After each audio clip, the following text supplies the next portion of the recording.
Salut, c'est Alison Van Rassel, communicatrice culinaire. Aujourd'hui, je suis avec le chef Min Fatu. Salut Min. Allô. Min, tu as participé à l'émission Les Chefs. J'imagine que dans le cadre d'une compétition comme celle-là, les bonnes techniques de cuisine, de coupe et de cuisson sont essentielles. Sont super essentiels. Ils regardent ça dès le départ quand tu cuisines. Fait que là, on est 12 candidats, puis c'est important parce qu'ils vont vraiment regarder. C'est la base de la cuisine française. Est-ce que c'est intimidant? Non, mais parce que, tu sais, à un moment donné, avec l'expérience, quand tu cuisines, ça devient inné. Comme écrire, lire, danser. Maîtriser les bonnes techniques, c'est une chose. Mais encore faut-il savoir utiliser les bons mots pour en parler. Quelle est la différence entre couper en julienne, en lamelles et en brunoise, entre ciseler et émincer? Éclaircissons tout ça ensemble. Yay! Yay!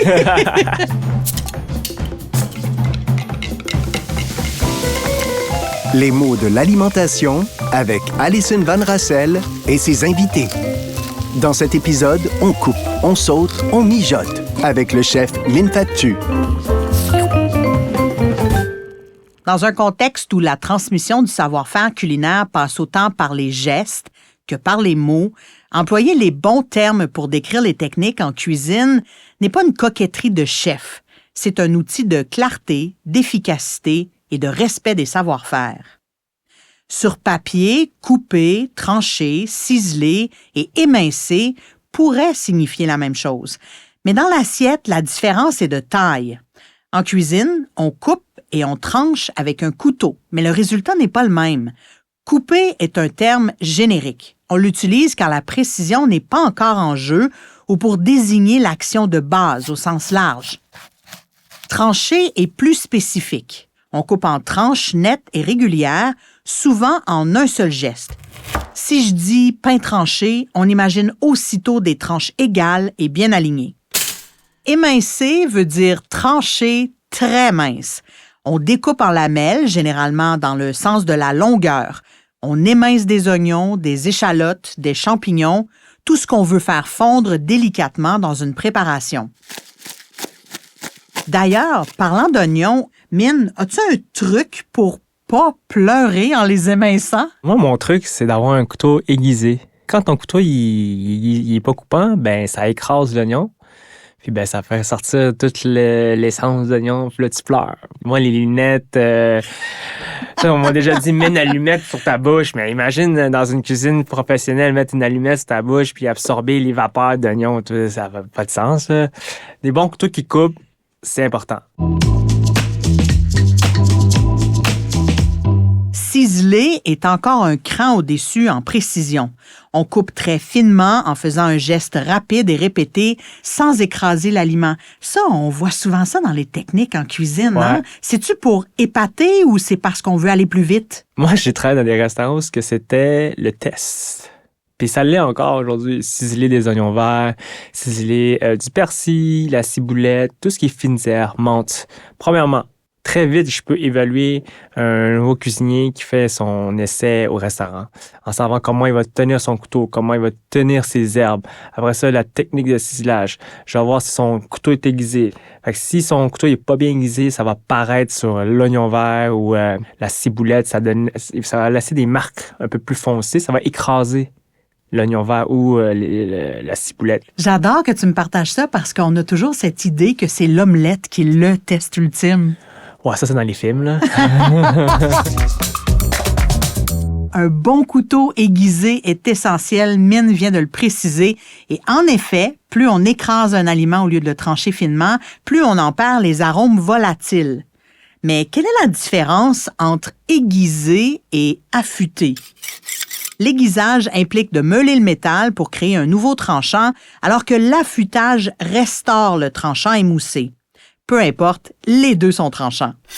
Et si l'on pousse encore plus loin la précision, on arrive à la brunoise, souvent obtenue à partir d'une julienne. Vous savez, ces longs bâtonnets fins. Mais la coupe en brunoise consiste à tailler des légumes en dés minuscules et uniformes. C'est l'art de la coupe de précision. C'est presque de l'orfèvrerie culinaire. Est-ce qu'il y a une technique, Min, que tu as apprise à tes débuts qui, aujourd'hui, est encore essentielle dans ta cuisine? Les premières tasses que j'ai faites en cuisine, chez nous, avec mes parents, c'était d'éplucher des oignons. ou éplucher de l'ail. Fait que moi, j'ai appris avec le temps que ces tâches-là, c'est le fun. Ça m'aide à rien faire. Parce que aujourd'hui, si j'ai le temps de faire ça, c'est que toutes les autres tâches connexes sont faites. Puis je peux juste cuisiner et éplucher de l'ail et des patates. Tu deviens comme dans un mode méditatif, exact, quasiment. C'est comme aller pêcher.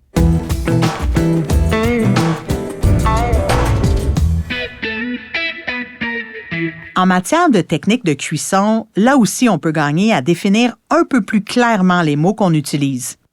Sauter des légumes demande un peu de technique et de la force de poignet, on va se le dire. Il faut garder les aliments en mouvement pour éviter qu'ils collent au fond de la casserole. Quelle est la différence, Mine, entre sauter et poêler?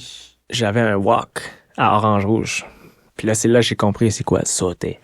Fait que le wok, en gros, ça a une chaleur extrême. Ça cuit les aliments vite. Fait que dès que tu laisses l'aliment à cette chaleur-là, ça va le brûler si tu le bouges pas. Ouais, les légumes sautent littéralement exactement dans ton wok, là. Fait que il y a comme une rotation qui se fait dans le wok, comme si les aliments ils dansaient dans le wok. Poêler, ça prend un peu plus de temps. C'est plus délicat, je trouve, comme technique. Pour moi, poêler, c'est avec un peu d'huile. Je vais le faire saisir. Après ça, je vais le finir au beurre, puis je vais le poêler de cette façon-là, doucement. Et puis, il y a l'art de la cuisson lente. Lorsqu'une recette demande de laisser mijoter, c'est qu'on invite le temps à participer à la préparation.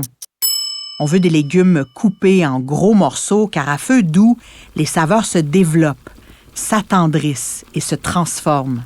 Le temps devient un ingrédient crucial.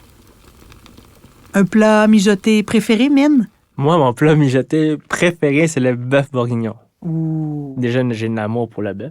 Puis là, mijoter ça avec du fond de veau et du vin rouge, puis des champignons. Ouais.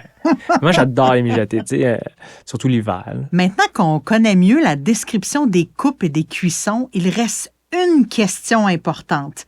Qu'est-ce qu'on cuisine en premier, Mine? Un bœuf bourguignon? On y va? Ouais. Les mots de l'alimentation est une production Coyote Audio, réalisée avec la contribution financière de l'Office québécois de la langue française.